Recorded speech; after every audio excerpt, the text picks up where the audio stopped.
Deathwatch.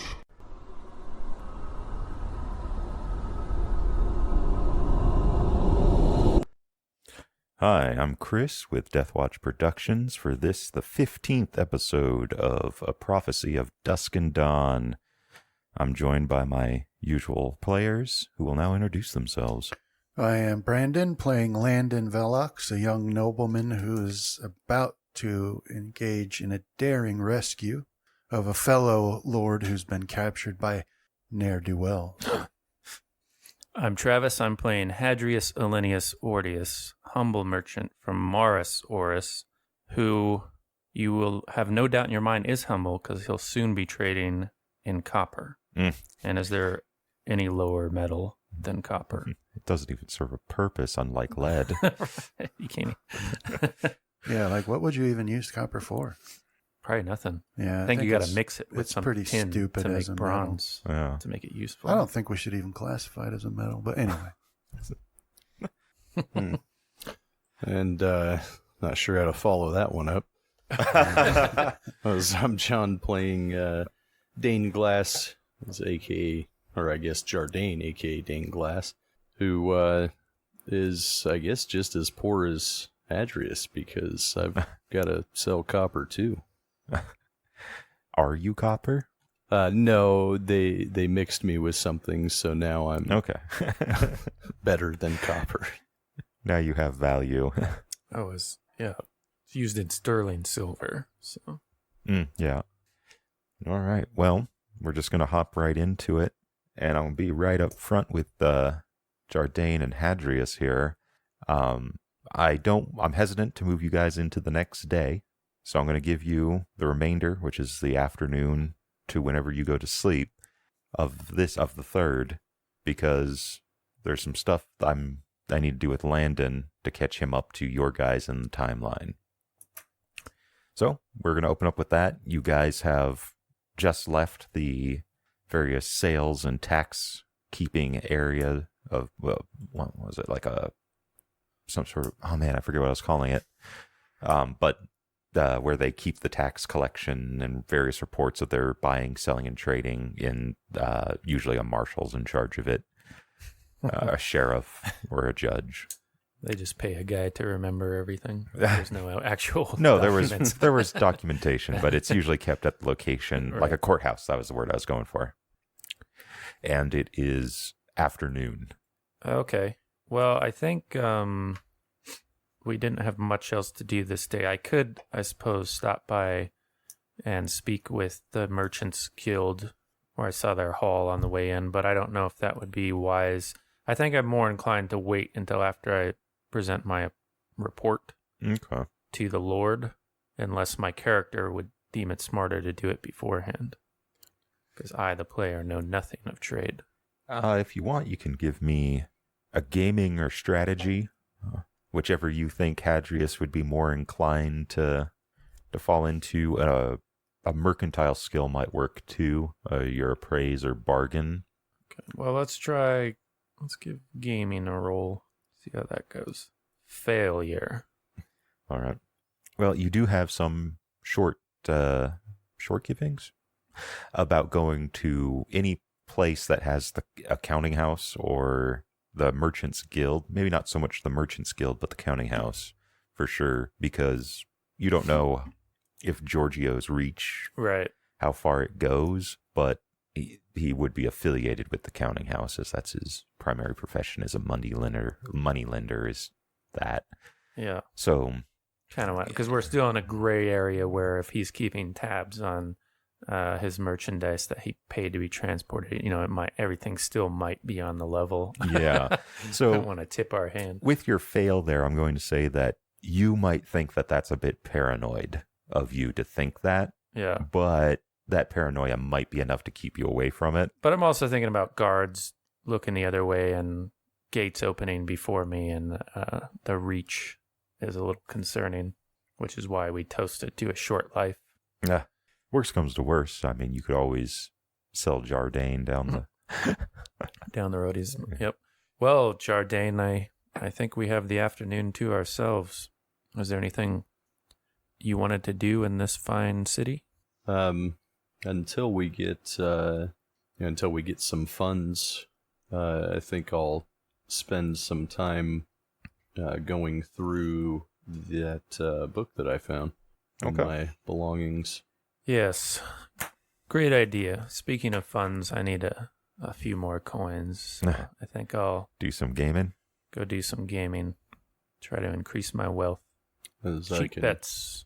meet you back at the room, as I was probably spend most of the afternoon there. Okay. Yeah, we'll have a dinner there about 7. See you then. Okay. Let's see. I think we'll just do time on your book, John. So afternoon to evening, we'll count that as, 6 hours? Okay. 7 hours? Have that because his mind wandered while he was reading and he didn't read like 2 out of every 3 pages. Has to go back and reread them. Yeah. I remember how you read Wolves of Kala. Or no, Song. He did how you read Song of Susanna. This chapter's not important. He didn't even read that Yeah, one. He I just didn't skipped the even whole read book. that book. I just skipped it. As I have gone back and read multiple times now, I'll say, though. And you were like, As I the was right. entire to skip series. it. No, actually, I was pretty dumb to have skipped it, as it turned out to be a pretty decent book. Yeah. So somewhere on your character sheet, put down how many hours that you have read the book, and then at the end of the week, I'll figure out a test for you to make. Okay, I just have it. So I've got the book in my gear and other possessions, and I've just got a small side note next to that. Next to it. Okay, yeah, that works. And then Hadrius, you're going to do some gaming. Yes, straight up and down gaming. No funny business. All right. Wouldn't do to get thrown out of the city before or killed. How much are you putting on the line? Cheap. Success. All right. Do you want a value of cheap? I only have 3, so we'll just start with the 1 and see how we do. Yeah. You double your money. Excellent. And then I'll figure that's over the course of an hour. So you can make a couple of them, or I got a 50-50 shot. if you want, if you have a insight and a praise, you could use it as a complementary or an augmentation. Okay. If you want, you can use sense as well. It would be an easy sense roll, and that's you picking up something else, Like reading players and stuff. yeah, like kind of your sense is kind of stunted right now. Yes. So you're not seeing full Always auras has like been. Landon, right? But you're starting to pick up something about a person. Well, let's try the sense thing. How's that work as which way are we using it in the case if I use sense to aid me? Like augment or complement? Complement It's my is choice. Yeah, complement is the 1/5, and augment. Of the easy rating? What is that? Like double? Yeah, I'll let that go. So 1/5 of 76 would be, not even trying to do it in my head. We're just waiting for the calculator to come up. So it'd add 15 to my gaming roll. Is that correct? That's how we do it? Yeah, or you can augment it and make the gaming roll easy, Yeah. but you risk making it difficult. Right. Well, we'll just go with the augment since it gives me a better than average chance to succeed. So I'll game from now until, like I said, we'll meet together for 7 to have a dinner. All right. So I'll do it like this then. We'll say you have 5 hours left. So you only have 4 cheap right now? Yeah, So 4.5. So if you're going to stick with just betting the cheap, it's essentially going to cost you 4 cheap for 4 hours. I'm going to go a cheap an hour. Okay. So you can do it that way and just have one bulk roll. And if you lose, I'm just going to take half and not all of the pot. And then we'll make another roll for the remaining 1 hour. Okay. See if you want to up your bet or whatnot. All right. Let's see how we do. Success. All right. Doubled your money. Gets me up to 8. Is it 10 to 1? Is that No. It's based on your current wealth. So a cheap is 0.50 or 0.5. of an average. Oh, okay. So I would have like 4 average Yeah. based on my current wealth. Okay, good. Because we can pay for another night of this room that way. So when I come back, I'll settle up with the innkeep for this next night and have the dinner with Dane and Ollie. All right. So you're done with your gambling? Yeah, I think so, right? That was... Oh, I have 1 more hour? Yeah, you have one more if you want. Okay, we'll try it. We'll just wager another cheap. All right. So, yeah, you got... Take me up to 9.5. Screw this merchant stuff, I right? just need to be gambling. Problem is, even if you do it honest, the odds of making somebody angry is a little bit higher than straight trading. Yeah, I was watching some chicks do some gambling when it was in like Minecraft. They had set up some weird thing, but they were betting on green, and green was coming up every time, and then they start going like all in, and it's just nope. Yeah. Now it's blue.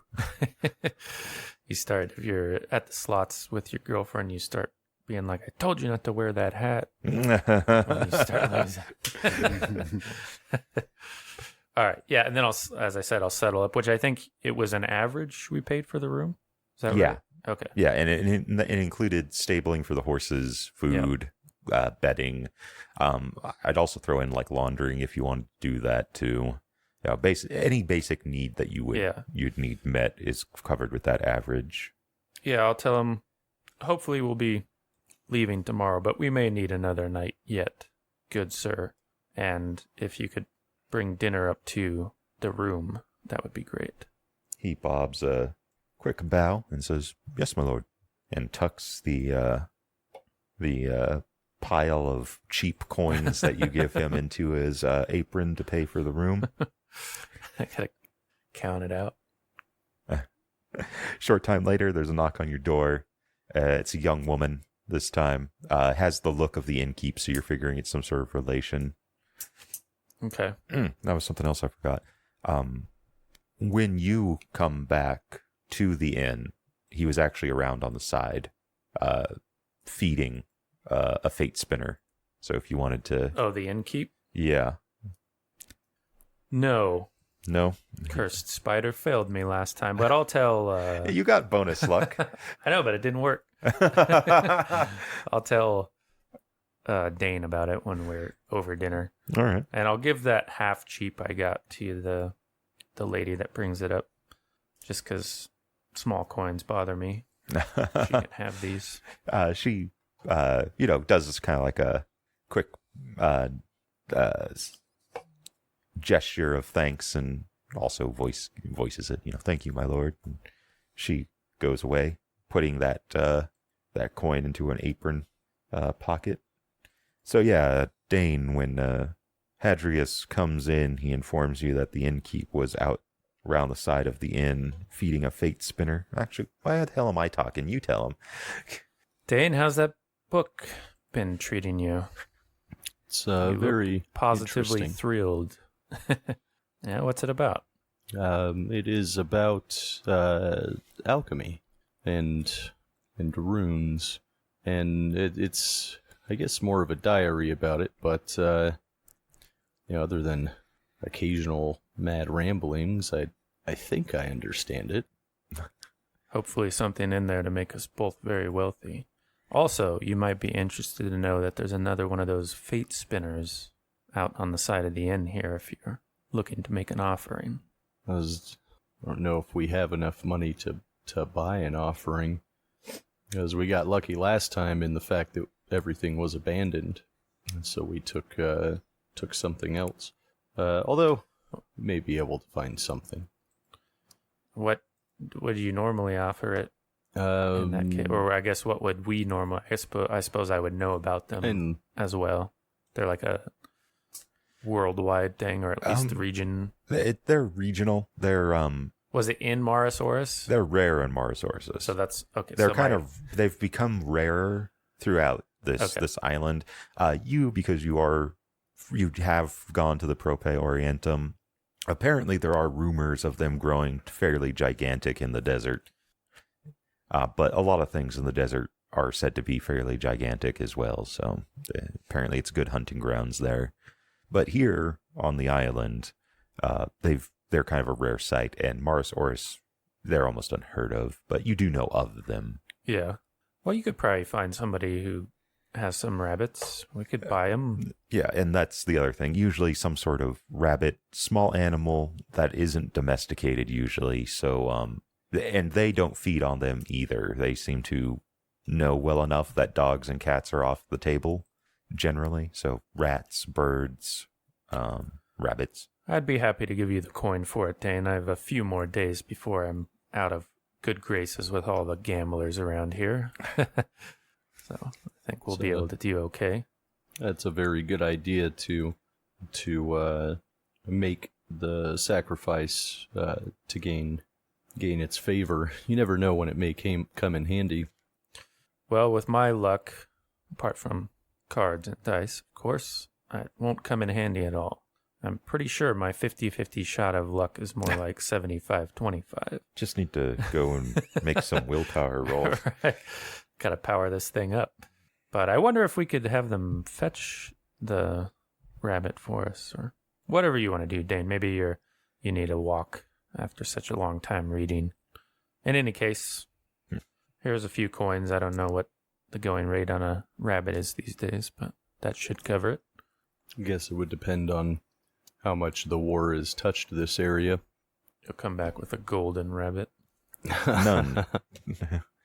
The worst part that has afflicted this part of the land is the simple fact that they're just not planting. All the men have been conscripted. Yeah. So there's no war here yet. Yeah, I'll try to find something for it. But dinner is on the way up, so perhaps after. Yes, it was after. And I'll go back to reading the book until dinner arrives. All right, and we've already kind of done that part. It's I'm going to say a simple like rabbit and some like almost like wooden like roots, like the potatoes and the carrots.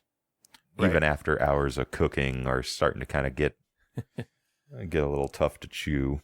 I'd also like to ask Ollie his expert advice. I'll give him a rough sketch of what I'm thinking for if we do get some wagons and access to goods and some money to spend. I was thinking copper mostly. I know when I left Morosaurus, they were in short supply of it. Might be our best opportunity, but given that, I think the best route would be to travel up north a ways and book passage down to Morosaurus.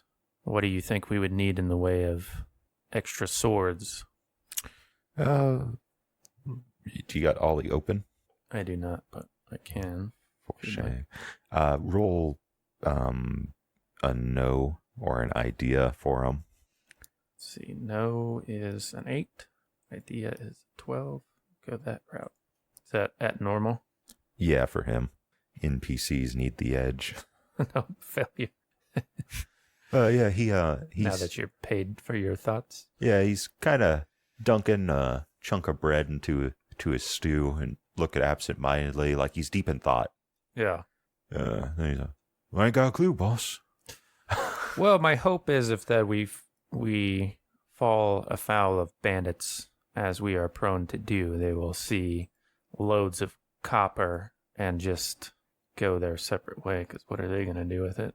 And how are they going to carry it? Well, I've heard that them Velixes, they clean up them ruffians pretty good as they pop up, boss. Well, that's good to know. So for our northern section of the travel, we should be all right then. Is that the thing I'm most concerned about is Morosaurus itself, but I suppose all we have to do is hold it in a dockhouse there. Maybe that doesn't take that many men. Only thing more corrupt than a baker is a dockhouse worker. Right. So we just need money and not men. Noted. Thank you, Ollie. Yep, boss. Your raise is well spent.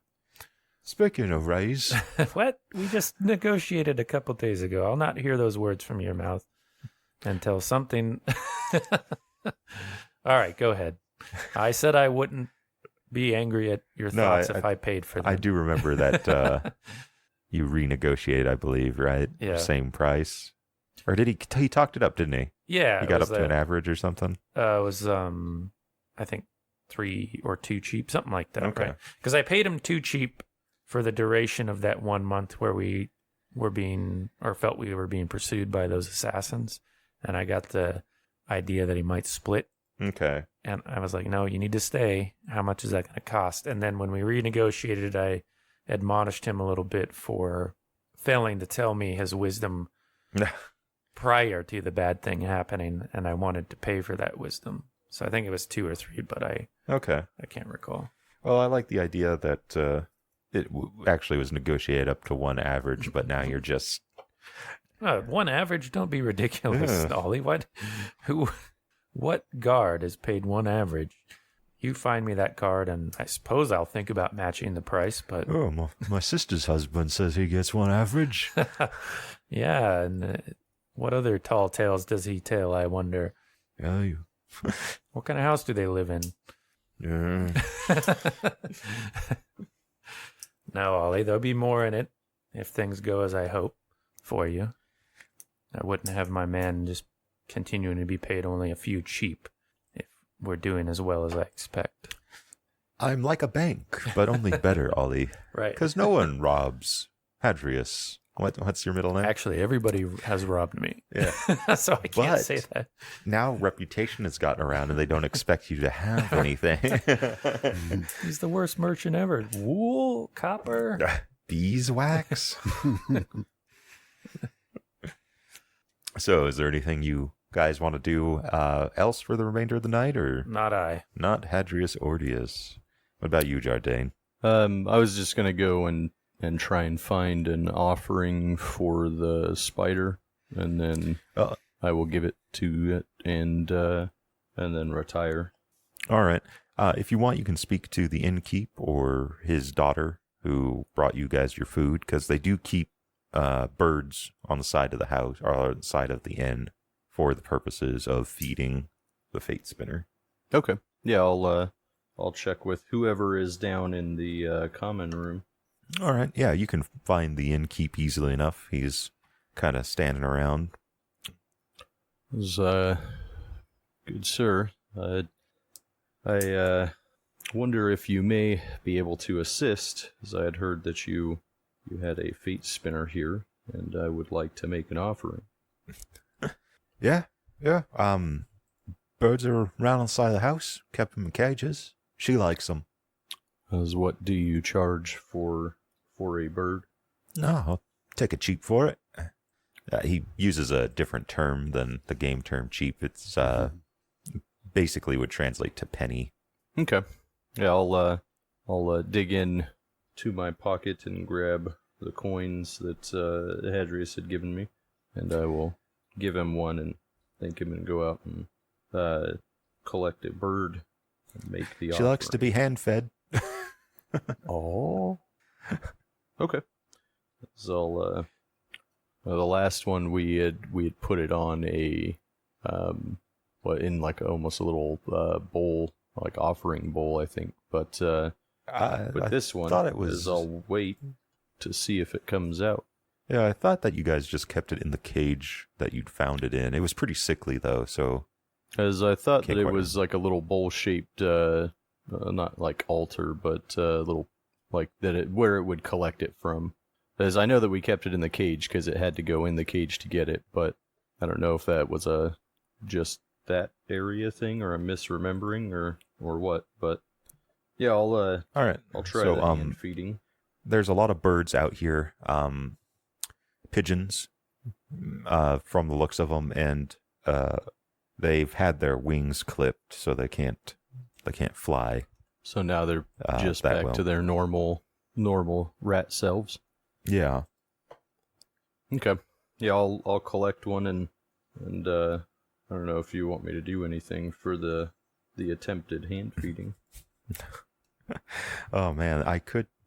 It's a good thing that they're not hostile to humans by lore, but yeah, you could fumble a handle animal for me, and we have a fun time.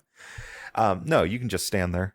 Eventually, from a dog like sized kennel almost that's been attached to the side of the house or the inn, you'll start seeing legs come out from a hole that's drilled into the bottom of it, much like the other one you guys encountered. And eventually a spider, black and shiny, about the size of a small dog, will come down on a web. Beyond the kennel type area, she has spun a web, and you can see that there's the form of slightly moving of a smaller bird that would have been the innkeep feeding her earlier.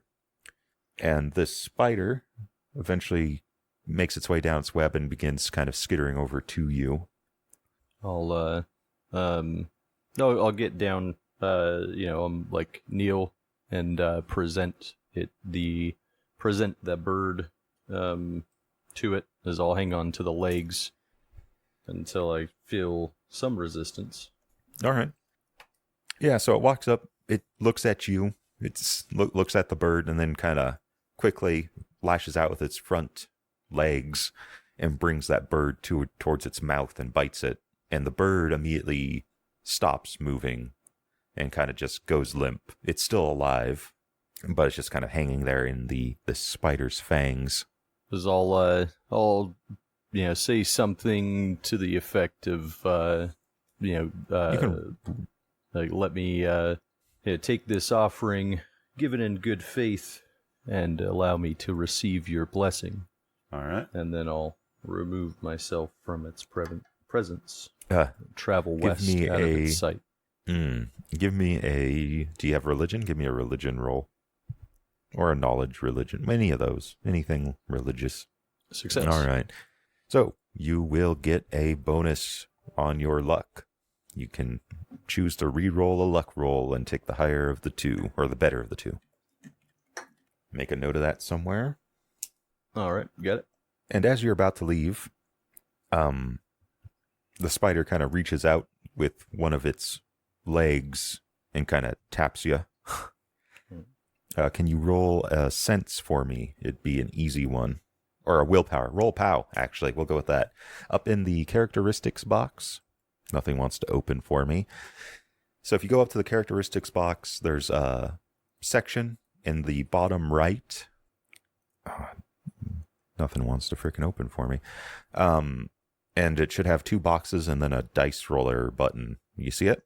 No. So by the POW is luck. Below that. Below that? It's the bottom right of the characteristics box. Resistance table and then sanity. Yes. Resistance. Just a sec. Success. Do a refresh here. No, that's not how that works, Jono. You need to put your power... Touch it, it rolls. No, there's two boxes next to it. You have to input the values there. A number versus a number. Yeah. So on the left box, you're going to put your POW. And on the right box, you're going to put 18. And then you're going to roll it. Okay. Those fail. All right. So when the spider taps you, you have some sort of like an odd sensation.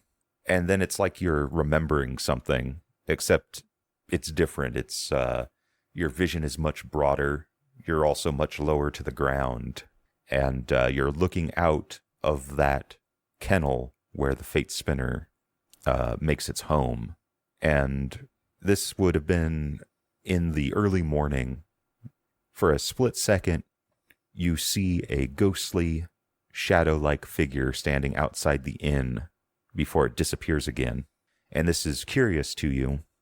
And so you crawl down your web and you make your way around to the side of the house because you feel that shadow's presence has moved into the inn, and you're worried because you want to protect the family that has been living there as well as the customers that family entertains, because that's been your job for almost 100 years as far as your little spider brain can recollect. And so you climb up the side of the house and you are now looking through a window, and you see that shadow standing over a bed where 3 men are currently sleeping. And then that shadow lashes out and one of the men sit up, awake now. And that's when that vision fades as you start heading back, because you're worried. The shadow thing scares you because it feels that, you feel that it can see you and interact with you. And so you don't want it to see or interact with you because it seems to be a vicious killer. But it's something that you're wary of. But it didn't seem to hurt the customer. But it thinks that you should know because it was you who was laying in that bed. Jardane, not the spider.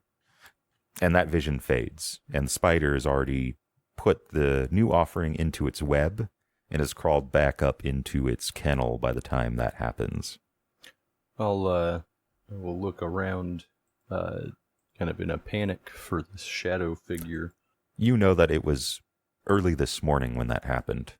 It's still around, I'm sure. You can roll sense. Always watching. Success. Yeah, you feel something watching you. It ain't the spider. I'll hurry back inside. And did the door have a lock on it to the room? And did we lock it? Yes and no. Yes, it has a lock. No, you usually do not. Yeah, so unless you've been get particularly upstairs paranoid. and lock it with any means I can. And if there's a window, I will also try to make sure that is latched in some fashion. All right. And then I'll in normal paranoid reaction, like look out of it. All right. So sticking with that sense roll that you did, so you still have the feeling of being watched. And when you look out the window, you see something in the building next to the inn that you're in, right?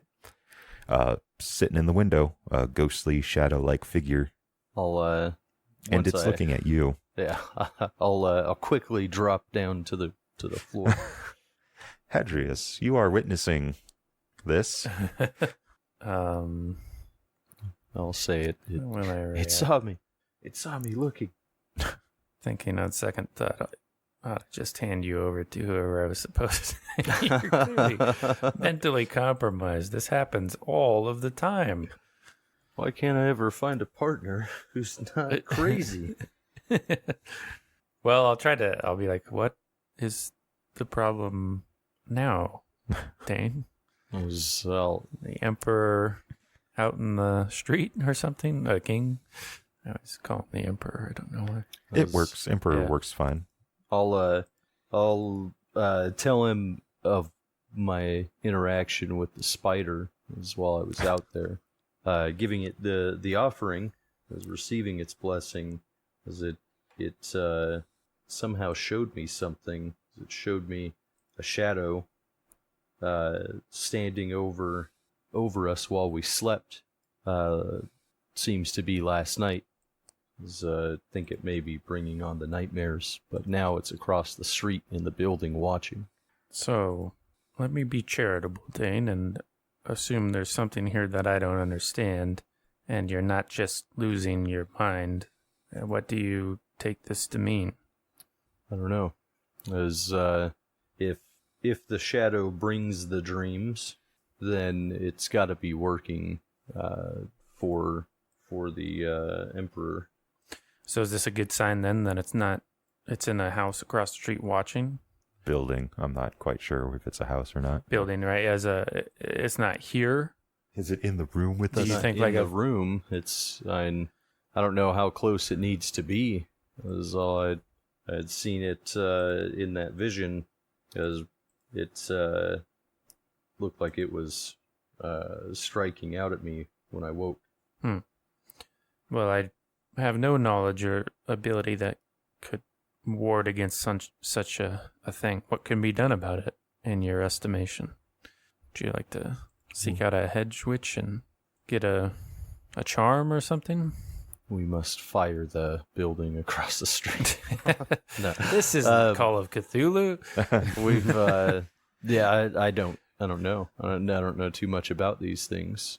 As perhaps I don't remember ever hearing of the assassins having this type of ability. I know that the dragoons definitely don't. You, when it comes to the assassins, rumors about them range from very mundane to the fantastical. There's no one. two people could tell you essentially the same rumor, and it would still be wildly different, right? The Silentium is, especially in these lands, more of a myth, like a fairy tale to scare children, especially the emperor or the kings. I guess I'm making more reference to, like, I don't think I've ever heard, like, someone personally say, hey, these guys, they can create nightmares. But Never personally nightmares, but yeah, lots of weird, like, you won't see them. They'll come wearing the face of someone you know.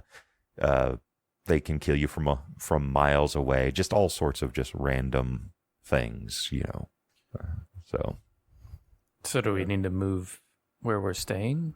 Is that what you're thinking? I Unlikely to be able to negotiate that payment don't- we've already made back. I don't think that would really help, as it's whatever it is, because this isn't the first time I've had these dreams. It's followed us, quite a distance already. Technically, you haven't signed anything yet with the Duke's Low, so Right. if you do need to get out of Dodge, it's not like you're breaking anything. He might be Yeah. put out a little, but you're not going to lose your hand or your head. Well, the only reason inwardly I'm thinking I'm giving this any merit is because I've had my own odd dreams, and things that are normally in the realm of the religious and spiritual have made themselves more manifest in my life of late. So that's the only reason I'm kind of listening to it. But to me, this sounds like, there could be bears in the woods or something. And it's like, there could be, but what can we do about it, Yeah. So I don't know. So that's what I'll say. I'll be like, well, I don't know if they can give you dreams on the road and give you dreams in this town. It seems unlikely there's any place that I know of that would alleviate any of this. I would just have to be cautious. We could make Ollie stay up all night, keep his eye out. Sure, he'd be happy to do that. I'll look over at him. Yeah, he appears to be asleep right now. Sleep when you can. Do you think that's advisable, Dan? This is more your world than mine. You'll have to tell me. Far be it from me to be a fool just so I appear to know everything. I'll try. I will try to put those the protection runes that we had gotten from, or that I'd gotten from the old lady who wasn't an old lady's house, just around the room, like on the door, around the windowsill. Okay, kind of like the fetishes or whatever. Yeah, and we'll see if that is enough to try and keep it out. All right. Because I'll do that and then try to. I don't think I'd ever asked her what the story was on empowering it, but I can try it. I guess I could still try. All right. Roll a difficult sense for me. I'll say you can spend power points to increase the chances before you make the roll if you want. What difficulty was that? Normal. And then we'll add, if you want, 5 points to the POW for every power point that you spend. So if you want to, but if you are empowering something, you're still going to need power points left over. So that way you out a game that you need that you need to retain some power points. What modifier or multiplier, I guess, am I putting on this for the difficult roll? That depends on the difficult roll is going to have it. Okay. And I would only have, I guess I'd only be able to spend one power point to try and, if it's going to cost me 5 to empower it, because I'd only be able to spend I didn't one. say it's going to cost you 5. I said it's going to cost you an unknown amount of power points to empower. You can spend 1 power point to get 5 bonus to the roll for each power point you spend.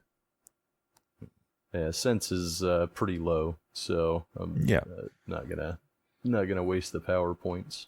Okay. Yeah, and in this area, you actually are feeling some sort of difficulty with reaching out in any sort of spiritual manner. Not that you, well, I mean, I guess you might be a more spiritually inclined person, so you might think that you have an easier time, but something around this area is kind of impeding that for you. So you aren't feeling it while you're putting them up, basically. Well, we'll see if that helps then.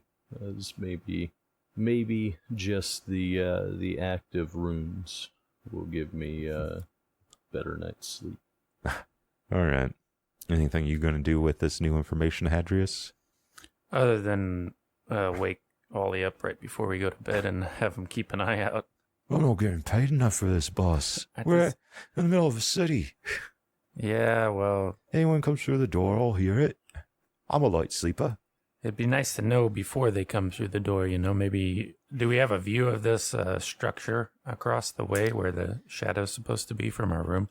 Yeah, your room faces another building on one side, and then the street would be about where the headboard of the bed would be. So there is a window off to the left and right of it. It's facing west, so it catches the afternoon sun. But well, I'll tell him that Dane here, maybe I can't really say a shadow. So I'll say like somebody he recognized from his past life in that building across the way. It'd be nice to know if they were coming to cause us a problem before they come in through the door. You could also go with the cultists. Right, yeah. But he would recognize like that, and it'd be something to be wary for. The cultist was a danger. So. Yeah. Yeah. So he said, and it might be nothing. I have not seen this myself, but Dane has better instincts than I when it comes to, say, not going into cities entirely controlled by brigands. So, better safe than sorry. I'll buy you a drink in the morning for the trouble. All right, boss. I'll sit up here. Twiddle my thumbs. All right. And that's where your day will end. Okay. All right. Before we switch over to Landon, there's one last thing that I need to do. And that is I need a luck roll. And I'm going to ask from it specifically from you, Hadrius, as you have the most to lose on this luck roll. Uh-oh. Okay. Here we go. Should have fed the spider. Success. All righty. Hadrius. Success. I'll inform you as to what that means at a later date. All right. Landon, it's the 30th. It's about 2 a.m. in the morning. Yeah. Might make it the 1st. I don't quite remember when we got to this point, but we'll say it's the early morning of the 30th. And from your current position, even under the light of the gossip moon that hangs overhead, that lit your way down the entirety of this riverbank, you and Commander Piscator's men, the sentry sitting on a large rock up ahead is little more than a shadow. And you can tell, though, from his body language that he's fighting to stay awake. Mm-hmm. You guys are at a safe enough distance where the river is going to drown out most of the sound you guys make, but Felix still talks in a low voice to you. He wants to split the army up, and he wants to take half, or someone to take half, and circle around and attack from a different location, and then the remainder attack after they hear the sounds of battle. Okay. And so he's put that out there, and he's kind of looking to you to sign off on it or to come up with something else. I guess it would be beneficial to see the main camp and see what we're getting into. In case they've linked up with any others. Do we have someone skilled enough to take that sentry out? It looks like he's almost asleep anyways. We could possibly do that. From what there has been scout reports, it's a standard disorganized bandit camp. There are prisoners tied up to a tree or stakes in the ground near that tree. Okay. And it is Duncan the Younger, the two other Comatis and Chelsis, who appears to be badly wounded. the other men that were with you that day, various hound masters and hunting guides and their scouts, hunting scouts, do not appear to be there currently. Okay. So most likely they were killed. So according to the scouts, this tree that the prisoners are staked to, or tied to, whereabouts in the encampment is that? It's, I'm going to say off to the east. It's towards the river. Closer to the river. Okay. Well, unless Fields has a different idea, then I'm inclined to go with Felix's plan, and I'll have him take that force up and around, and I'll lead the one driving straight north. All right. And that was the next bit of topic, but you stepped up and took care of that. Which group were you going to lead if you wanted to lead a group?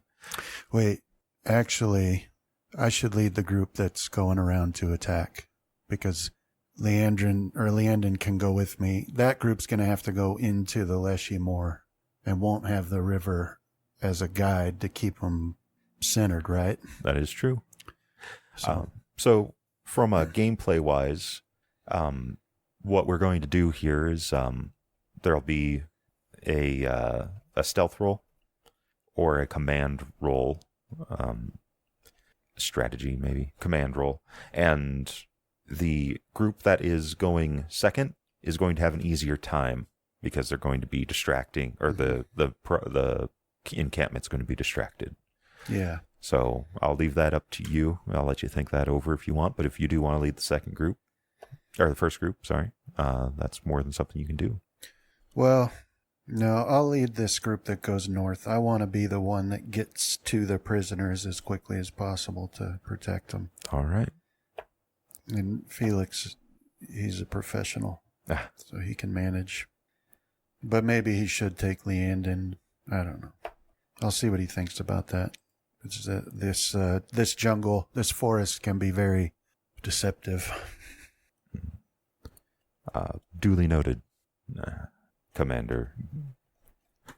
Okay. We have a plan then. Let's execute. All right. So Felix, he's in charge of the first group. Yeah. All right. So he gathers up a bunch of men. He leaves Fields with you and about 20 men.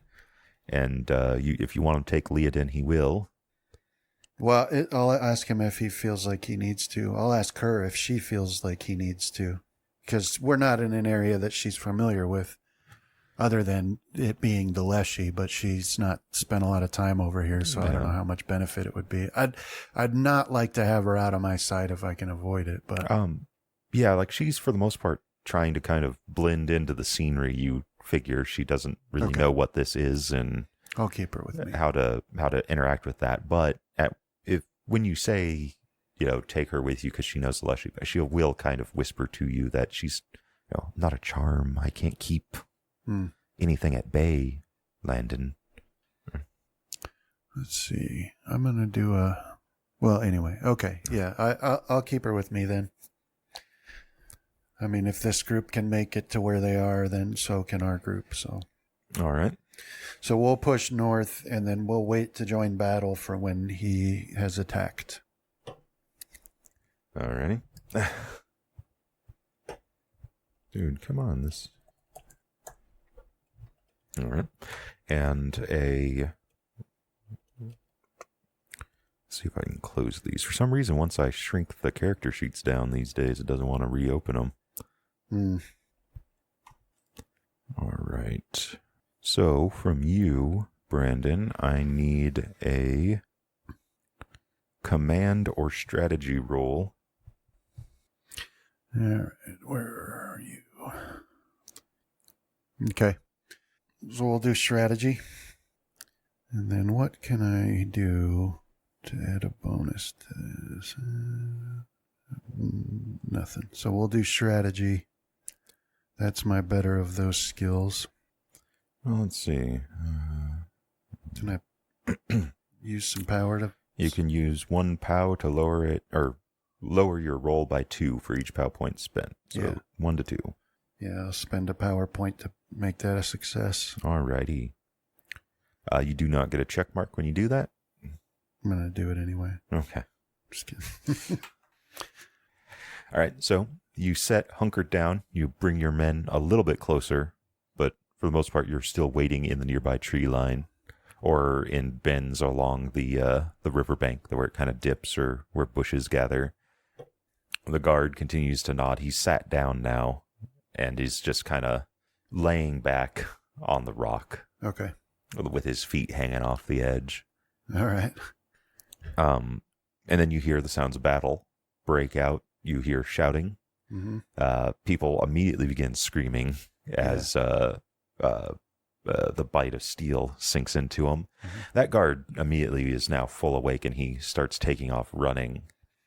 And that is when you figure it's now your time to act. Yeah. And so you come up over.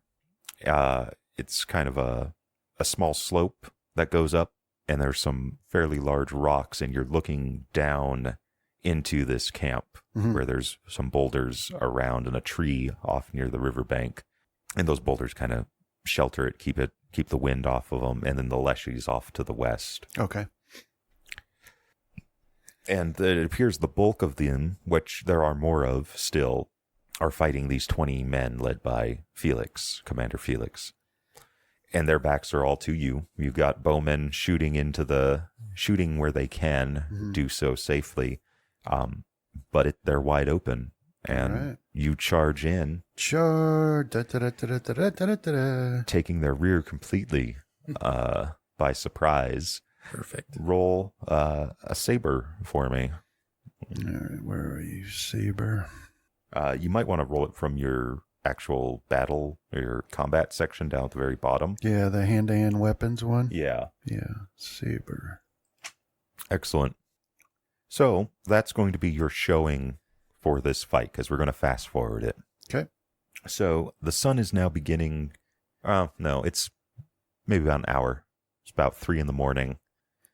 Still full dark. The gossip moon still shines overhead. And all around you are the moans of the dead and dying. Mm-hmm. I guess the dead can't moan, but who knows? It's kind of a crazy. Leshy, you know? Yeah. If you want, you can roll luck if you want to take anyone by prisoner. Yep. I'll see if we can get some prisoners. All right. Depending on your luck roll, it'll be a better quality of prisoner. Failure. All right. I just killed too hard. So, the leader, or the man who you had marked as leader, he's the one giving orders, at one point did attempt to surrender. And when you hesitated and thought about accepting his surrender, another soldier ran him through. So that's the unfortunate part, is the one man who might have had some knowledge died in this encounter. But you do capture, you got 2 live ones. One appears to have been that guard that was sleeping or was about to sleep, and then just another random low-ranked thug. Okay. But you do have 2 prisoners. The rest quickly found out that their brigand ways could not hold up to actual battle-hardened men, and their numbers made little difference in this, and it was a thorough just decimation, well, wrong word, annihilation of the brigands that were camped here. And then Chelsis and Duncan the Younger and the other 2 Cometis are released. Duncan the Younger doesn't really, he was laying down in the mud. He's covered in his own filth, and he doesn't seem to really notice that he has been freed. Right. Well, so first things first, then I'll have Leanne in with him, and I'll explain to her that vision and see what of that substance we can scrape out of this pouch. All right. Put in his mouth, and maybe that'll help him a little bit. All right. So, do you give it to Leodin? Yeah. All right. So she takes it to the river and kind of washes out the mud, and she buries her nose in the pouch, and then takes a little bit of the residue off in her fingernail and tastes it. And she thinks that she might be able to find a similar substance if you give her some time. Okay. She doesn't want to go out into the Leshy right now, so we'll have to wait towards morning. But right now, Duncan, the way he is worse than useless. Mm-hmm. He's constantly moaning. He has lost a substantial amount of weight. He's beginning to look fairly skeletal, which is a large difference from the man that you had met about a week ago almost now. Yeah, this whole March de Baton has had its effects on him. Mm-hmm. Oh, that's not who I'm looking for. I'm looking for Leodin. Where are you? And, then I guess it's time to gather intel, see what we can find on the leader's person and in their belongings, to whatever things we can find that might give us any indication of who they are, what their purpose was, if it was beyond just big, brigandry, and we'll take the leader's head too, in case anybody recognizes it. So upon further inspection of the camp, near the leader's tent, or what you assume to be the leader's tent, because it's one of the few tents here, you find several cages. Several of them are still have birds inside, and they're marked in a very poorly written, like handwriting scrawl. And the one that is empty it says Lowe, Lowe, so Castrum Lowe, or House Lowe. That one's empty. And the other one is Velix, and then Domus Solis. So you suspect that these are homing pigeons, messenger pigeons. Okay. In his tent, you find a bunch of filthy tabards of varying houses and varying factions, for lack of a better word. You find Velix, which is most likely what they wore when they came and absconded with Duncan the Younger. But you also see Keegan, Sarcherdos, Lowe, and Bellis and Lachlan. So the all of the major lords that are in this area, they're all just kind of stuffed into a bag and left, unwashed, fairly well travel stained too. Looks like they've been put to use. Okay.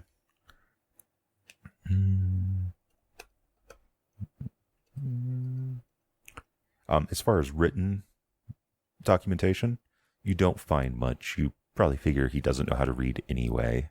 Okay.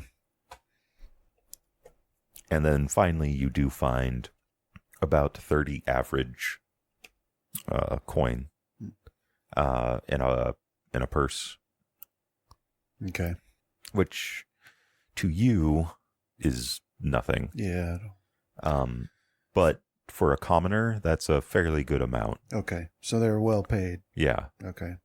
And that's about all you can find immediately. Searching the brigand the brigand leader doesn't reveal too much more. What was the cities on the cages again? The bird cages? There was Domus Solis, Lowe. Was there one for Velix? Velix? Yeah. What is my town's name? Is it Velix? It is Custos Fluminus, I believe, Okay. the river keeper. Yeah. Okay. All right. Well, I don't know how things are usually done, but I'll just give that purse to Felix and, Spoil the distribute war. it to whoever. Yeah. All right. I'm sure the men are already picking through whatever they can, whatever valuables they can find, and I don't care about that at all. So, yeah, there is some spoils of war, and it's usually done to discourage taking other spoils. yeah. For lack of a better term. Okay. All right. Well, so now the next test we have, Lord Felix is getting Duncan home alive because he does not look well. And the other nobles don't look well either. They're just not as an immediately obviously bad shape. So. Yeah, they don't look well either. And I must admit that I care so little about them that I totally forgot about them until just now.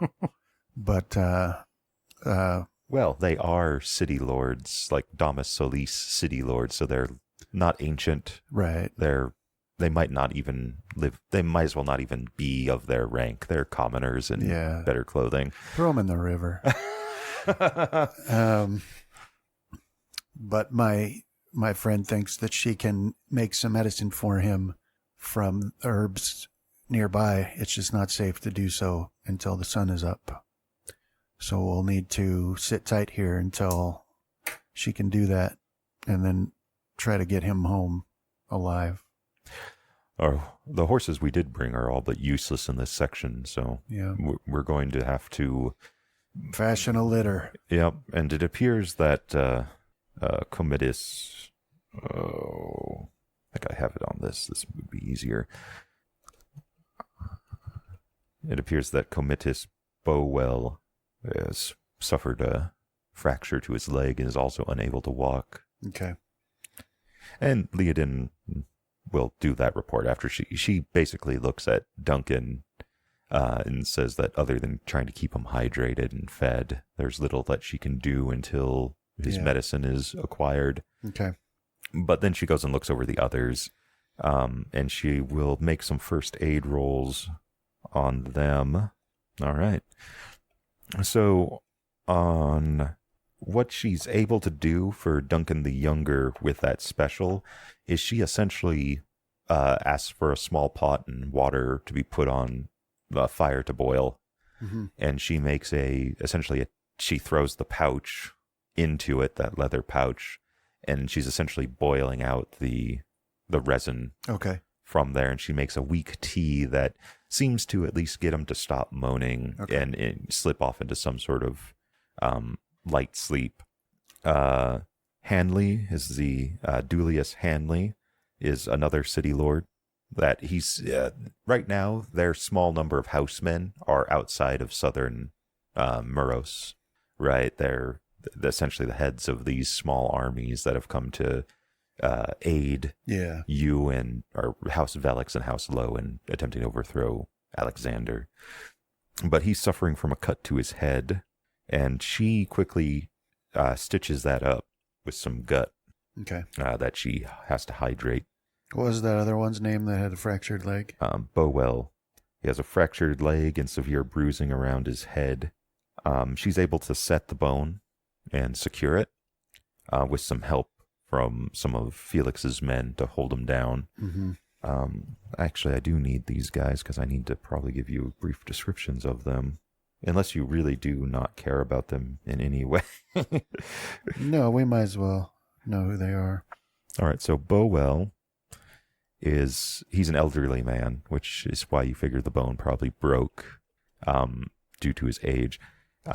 He's old and he's highly devout. And the only thing that is immediately special about him that you've heard of him is apparently the joke about him is that the only thing special about him is his refusal to die or sire an heir. He's just old and seems to be living on bitterness. Okay. He has a large mustache that combined with his lack of chin basically makes it look like he has no lower jaw. It just kind of hangs down, white, old, large mustache.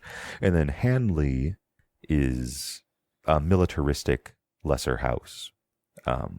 And they are also fairly devout of Solar, so it makes sense that they would, be looking to pick a fight. Yeah. And he's also the one that brought the most housemen to that little soiree. He has wild black hair. There you go. All right.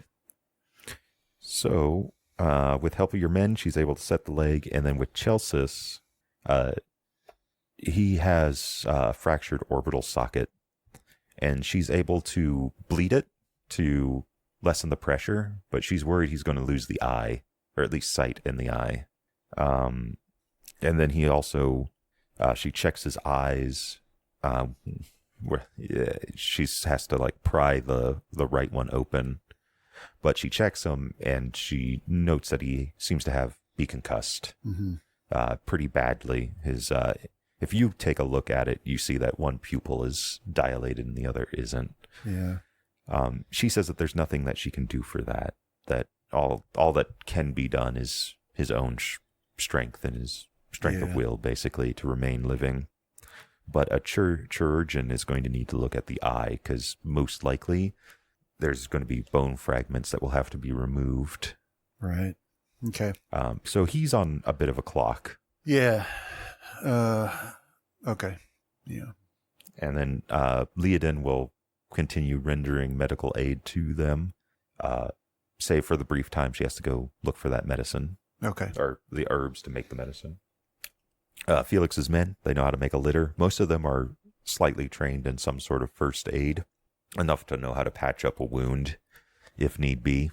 And one of those teachings is making a litter. Okay. So, the sun comes up. Leodin says that she's willing to go into the Leshy alone if need be right now. Well, no, we've got men we can spare. I'll have Fields take her. He'll love that. Yeah. Yeah, but I trust him, so. She comes back about 2 hours later with a small bundle of herbs. And a small bundle of herbs would kind of be wrong. It's a flower. You haven't really seen it, but she says it grows like weeds all around most of the known lands. Okay. And you expect her to, I don't know, maybe brew it into some sort of tea, but what she does is she just simply scores the pods and collects the sap, and then basically just combines it with some other like powders, and it becomes almost like a gum.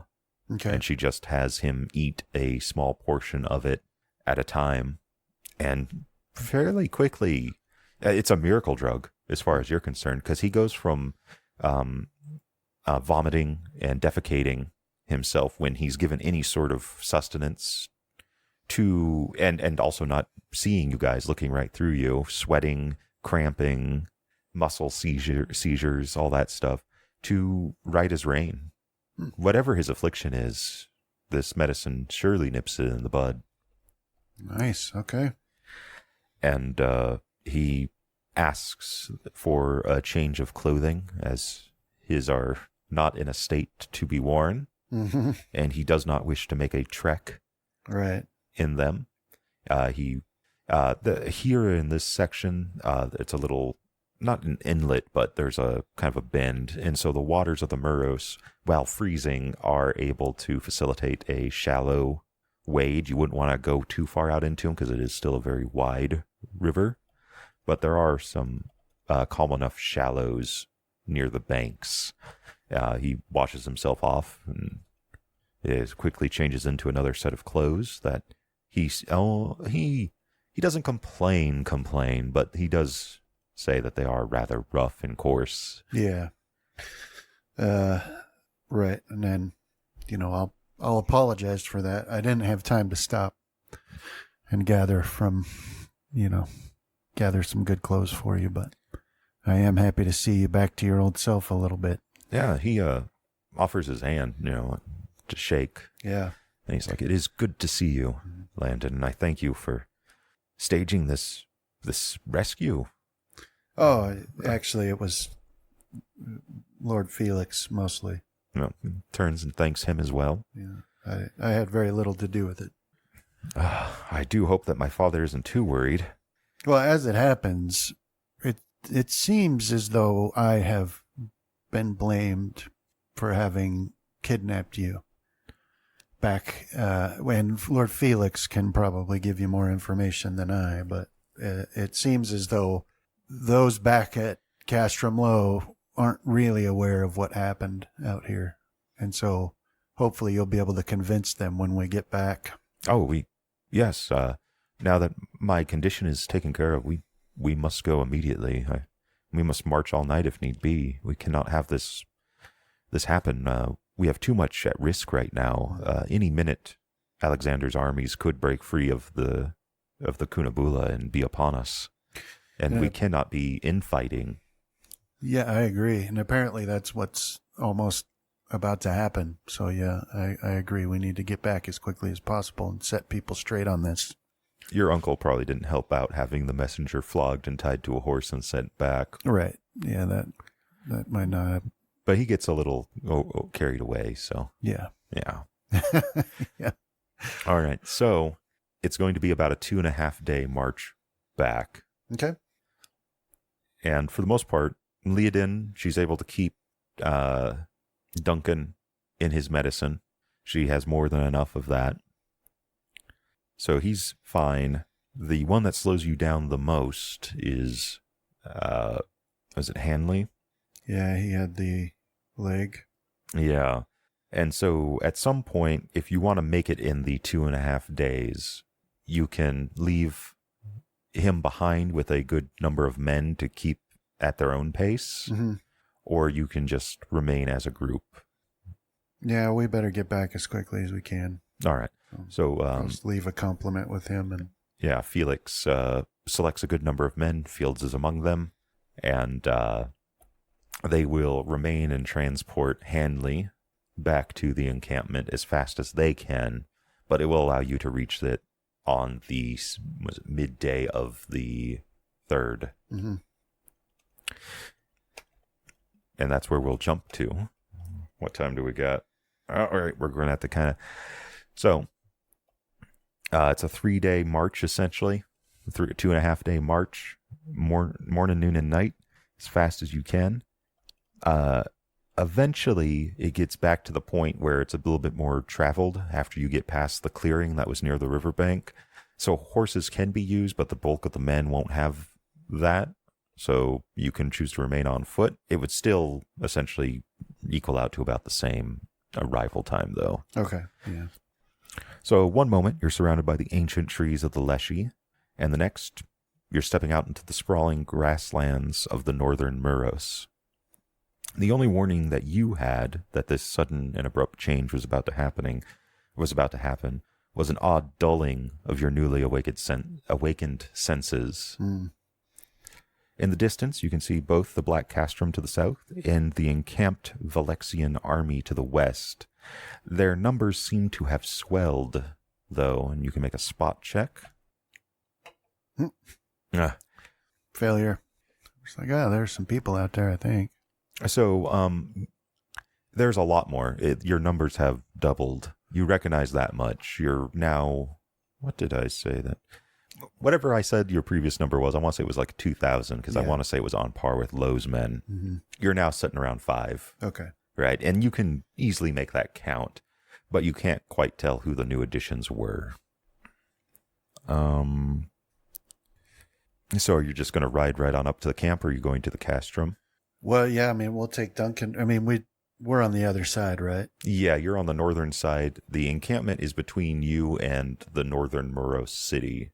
Okay. And then the castrum proper. Yeah, well, we'll ride to the encampment and let Lo go on, and he can explain. He can go to the castle and talk to him. And I'll go talk to whoever's in charge here, my uncle. We give him an escort. Felix Yeah. would probably, if you don't. For sure. Okay.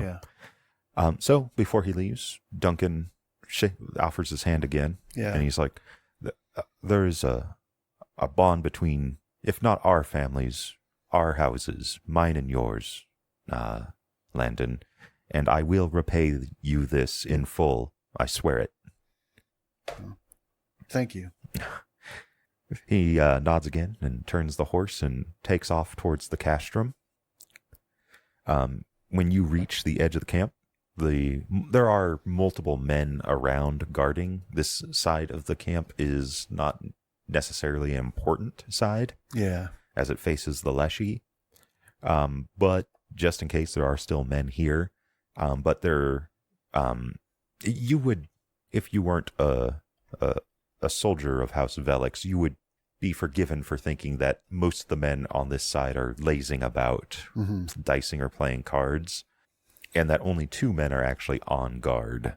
But that wouldn't really be the case. There really isn't. On the edge of the camp, no man really is resting. They're all in some state of watch, usually. Okay.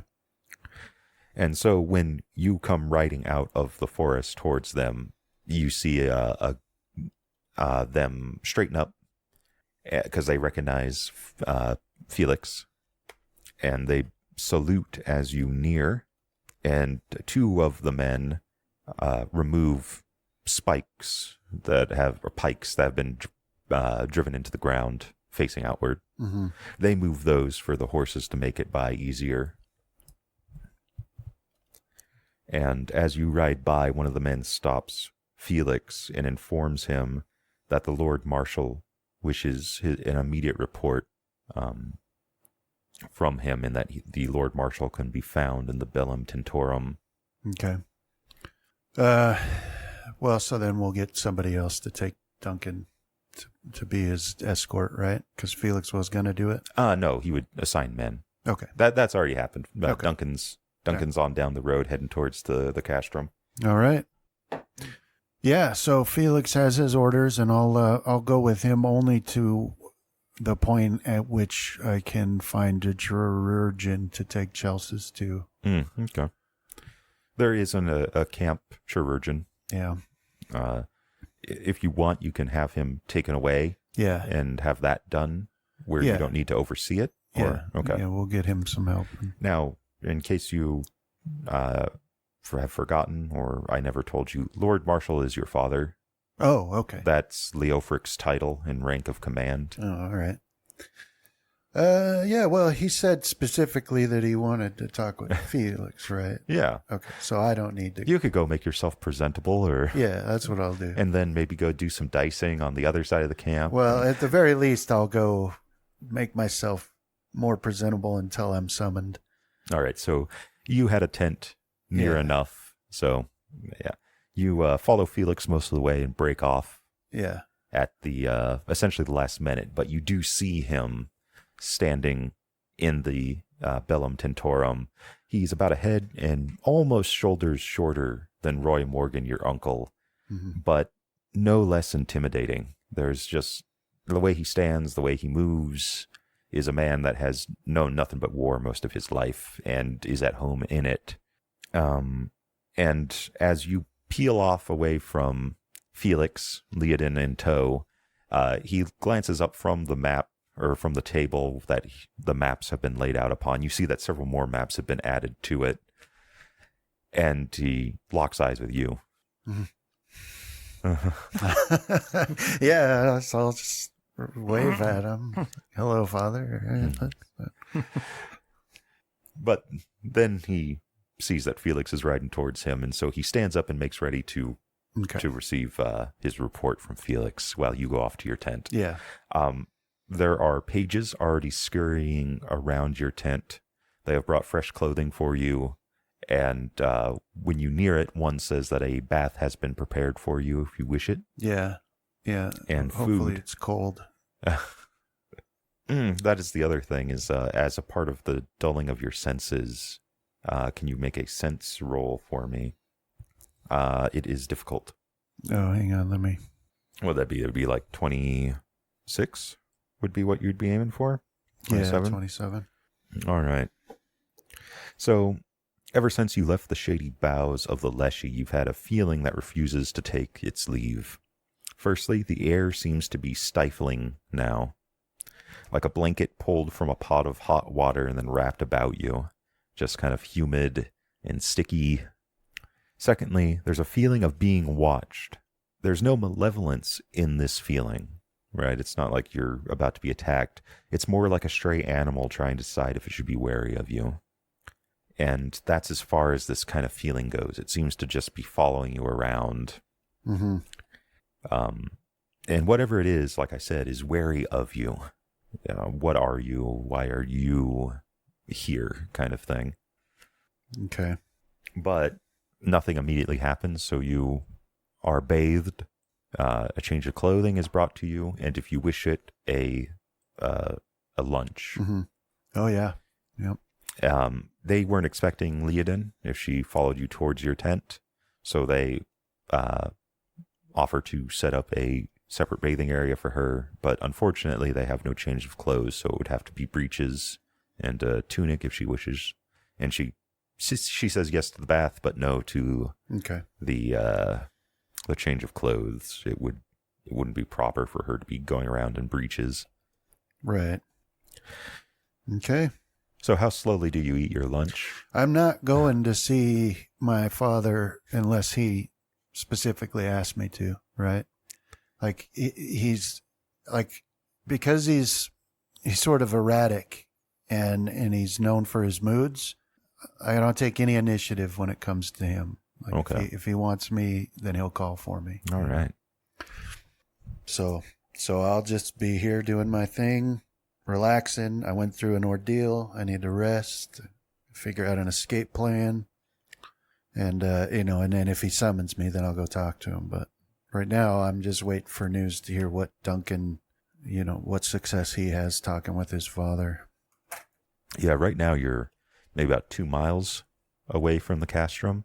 So he should be there by the time, if he rode with any speed. Yeah. By the time your breakfast is, or not your lunch is done. All right. So, around afternoon, early afternoon, your father, a page comes with word from your father requesting your presence in the Bellum Tentorum. Okay. When you arrive there, it is just him and Roy, still looking over those maps. You don't know what the topmost map was, but whatever it is has gone back to the Cunabula. From underneath one of the maps, you're able to see printout or blueprints, essentially a rough map of Castrum Low and the surrounding area. So it looks like Morgan was preparing to do stuff that way. Right. And as you approach, your father, who's standing there, that kind of straight-backed, shoulders square, looking down at this table, one hand resting easily on the hilt of his sword. He looks up and he sees you. Yeah, I'll be the soul of propriety. I'll do whatever the, bow, kneel, salute, whatever you do to the Lord Marshal. A salute. Okay. Lord Marshal would be it. And his eyes, the blue, cold eyes, like a northern sea on a stormy day, are piercing into you as you make your salutes and your formalities. And he takes a couple quick steps around that table, and he's standing eye to eye with you, and he's quite an adventure, boy. And he's looking you up and down, because he hasn't seen you. You haven't seen him in about a decade. Yeah. And you are currently taller than him. Oh, right. Slightly. Yeah, because I'm like 5'10" now. Yeah. You've grown. Thank you, Father. You can make a sense. It'll be difficult. But right now you are... you can also make an insight if you don't want to make a difficult sense roll. Just a regular insight. Yeah. You can also augment or... Let's do an insight here. Success. All right. Something's off. Good. He's... he doesn't seem as erratic as he was when you last met him 7 years ago. There still seems to be that anger there. It just doesn't seem to be all-consuming. Okay. You also notice that his teeth have begun to decay rather quickly, and that there appears to be a bulge in his lower lip. Oh, okay. Like something has been stuffed in there. All right. Yeah, some sort of tobacco or weed or whatever people do. Something is what you're figuring, and whatever it is most likely decaying his teeth, but it seems to be evening him out, the best you can tell. Calming him down a bit. Yeah. It is good to see you, Father. I've missed you. He actually gives a slight smile, and he raises his hand. If you want, you can try a dodge. Oh, okay. If you think he's about to smack you. No. If he's going to do it, it'll make it worse if I try to. That's what I figured you'd say. But also your insight, I'm going to let it carry over. Okay. And you're not feeling, or you're not seeing him actually preparing to do so. And you're correct. He just brings down your shoulder, kind of squeezes your shoulder and gives you a shake. Okay. And that's where we'll call it there. All right. Got to get more of that, whatever he's chewing. Got to get more of that for him. So, all right, guys. All right. Thank roll you. against your skills. We'll get you on out of here. Let's do.